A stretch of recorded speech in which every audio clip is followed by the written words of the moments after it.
বান্ধবী মিলে রাতে সে বৃষ্টি ভেজার উল্টো রথযাত্রার গল্প নিয়ে তোমাদের সামনে চলে এলাম।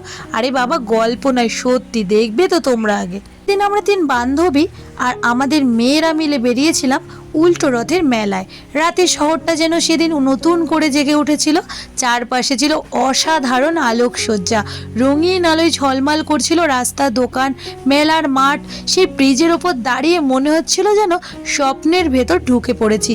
বৃষ্টি হচ্ছিল প্রচুর, টিপ টিপ করে, না জোরেই হচ্ছিল মোটামুটি একটানা। তবু সেই বৃষ্টি ভেজা রাতেই আমরা দেখেছিলাম কত রথ আসছে আর যাচ্ছে। রথের ঘণ্টার শব্দ আর মানুষের উল্লাস একসাথে মিলে এক অদ্ভুত আবেগ তৈরি করেছিল মনের মধ্যে।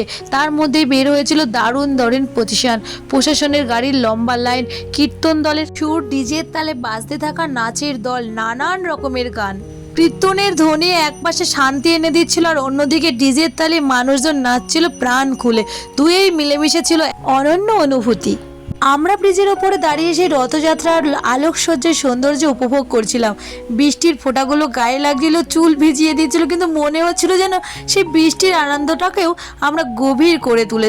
আমাদের মেয়েগুলোও মেতে উঠেছিল মজায়, ওদের হাসি উল্লাস। আমরা 3 বান্ধবী ফিরে গিয়েছিলাম যেন ছোটোবেলায়। মেলার ভেতরে হাঁটতে হাঁটতে চোখে পড়েছিল কত খাবারের দোকান, গরম গরম তেলে ভাজা মোমো, ফুচকা, চাট, আরও কত কিছু। সেই গরম খাবারের ধোয়া আর বৃষ্টির ঠান্ডা বাতাস মিলে যেন মেলার গন্ধটায় এক আলাদা করে তুলেছিল। ভাগাভাগি করে খাওয়া, মজা করা, সেই রাতের হাসিগুলো এখনও যেন কানে ভাসে। চারপাশের ভিড়, রথের চলাচল, পুলিশের ব্যারিকেড, প্রতিষ্ঠানের আলোয় ঝলকানি, নাচ, গান, কীর্তন, সব মিলিয়ে মনে হচ্ছিল যেন আমরা কোনো সিনেমার মধ্যে দাঁড়িয়ে আছি। রথের দিকে তাকিয়ে মনে হচ্ছিল এটাই তো জীবনের আসল রং, বন্ধুত্ব, আনন্দ, আরও কত ছোট ছোট মুহূর্তের সুখ।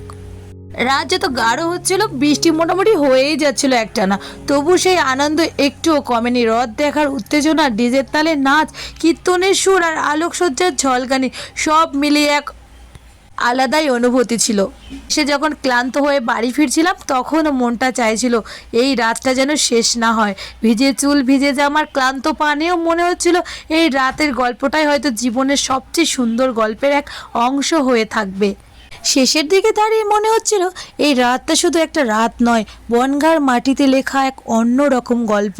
বৃষ্টি ভেজা রাস্তাগুলো, রঙিন আলোয় সারিয়াল রথের লম্বা মিছিল, সব যেন মিলেমিশে এক স্বপ্নের শহর বানিয়ে দিয়েছিল বনগাঁকে।